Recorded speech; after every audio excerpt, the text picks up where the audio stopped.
So, thank you all for joining this session, the second day of the SAP Metals Mining and Chemical Industry Summit 2023. Now, I will be talking more about the chemical industry perspective. Now, Indian chemical industry, if you look at it, it adds the curve of growth in a way. We are sixth largest chemical industry globally, contributes to something like 7% of India's GDP, employ more than 5 million people, and as per analysts, if you look at it, till 2027, we will be growing something like 11 to 12%. And by 2040, we are expected to triple the share of Indian chemical industry globally in a way. So we are around 3%, so we should be around 10 to 15 to 12% of the global chemical industry. But having said that, we still have to go a long way, because if I look at three segments of the industry, the inorganic chemicals, the specialty chemicals, and the petrochemicals, there are some spaces, specifically on the inorganic and the petrochemical side, where we have got sufficiently large import, which actually contributes to major portion of the trade deficit on the chemical we have got. Specialty is one part of the chemical industry which is consistently growing, and it is the, I should say, the bright spot of the Indian chemical industry.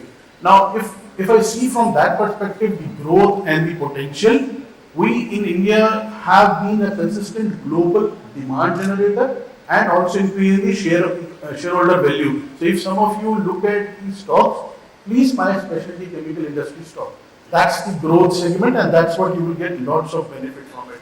Now coming to, if I say any industry, if you have to look at it, there are three yardsticks to look at from the chemical industry perspective. The competitiveness. First is the access to competitively priced raw material. Second is the demand, closer to demand center. And third is the intellectual capital or process know-how. When you look at India, we might not have the raw material in a way, but we cover well on the two sides of it. And that's one of the reasons, even in chemical industry, even in India, a lot of mergers and acquisitions happen in this industry. A lot of changes kind of which happen here. But this industry today, we see a lot of challenges, not only from the raw material volatility or the customer innovation or from the sustainability or regulatory pressures. This industry still is I should say, the engine which supplies the raw materials or materials for the industrial part of India and the agricultural growth. So a lot of agricultural growth comes from this part of chemical industry. Now, from that perspective, if you look at what SAP has been doing in this industry, SAP has been supporting Indian chemical industry. Like our first customer was in India was from 1998 onwards. And today, from the global, if I say the how much customer base we have in India, it's the third largest globally.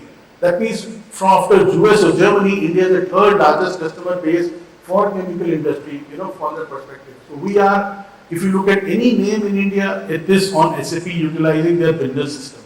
But over and above, I feel that we in the Indian chemical industry have to diversify, have to have more capacity addition specifically on petrochemical or the inorganic route, fertilizers, urea and so on. So from that perspective, when we were devising the agenda for this conference, we wanted to bring those aspects which suit or which align with the Indian chemical industry perspective, specifically on, let's take on innovation or resilient supply chain or manufacturing intelligence or the sustainability as a topic. So we have covered all these points in the session today. I hope you have a fruitful day with all these sessions. Now I welcome Pankaj to speak about it. Thanks, Manoj.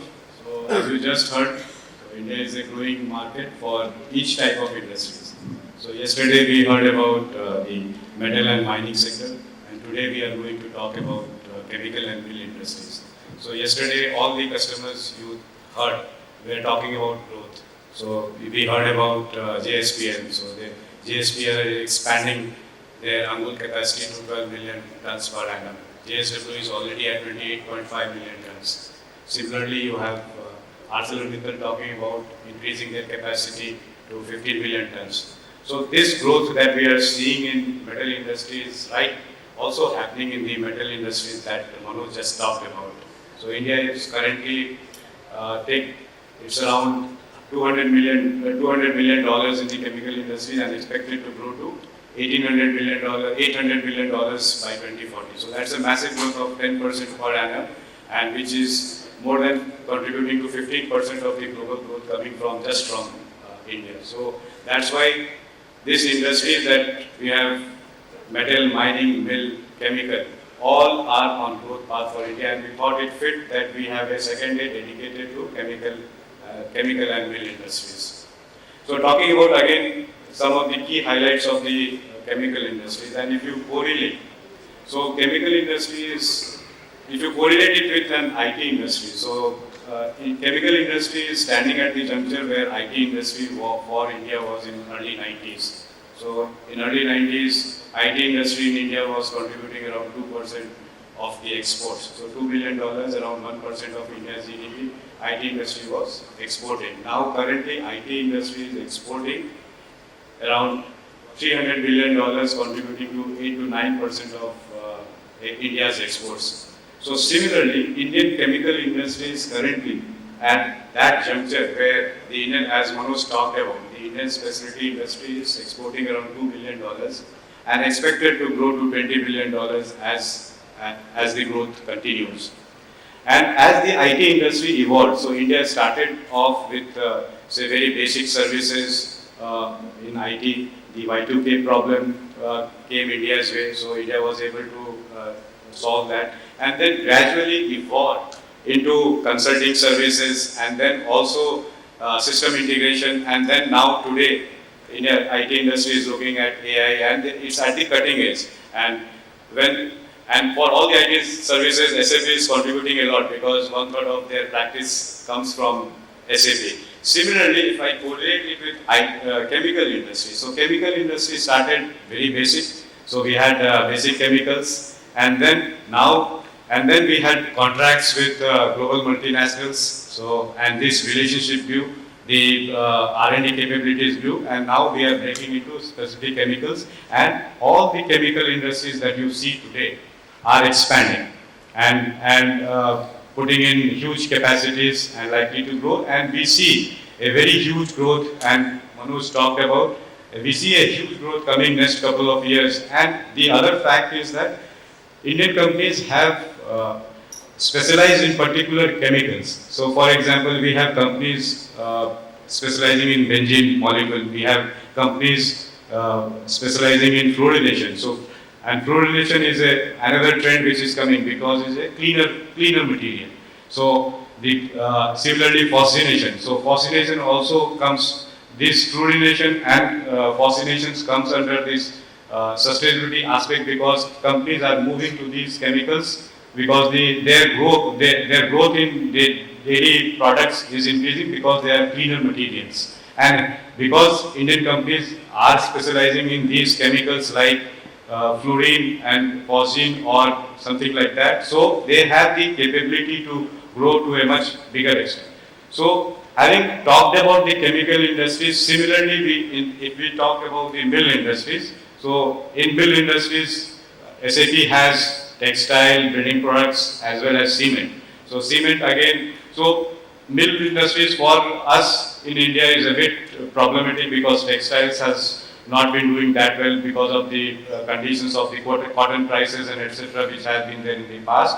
But again, it is going on a growth path, and we see that next couple of years the textile also is in a sweet spot. Similarly for cement, so cement also we see similar growth happening across.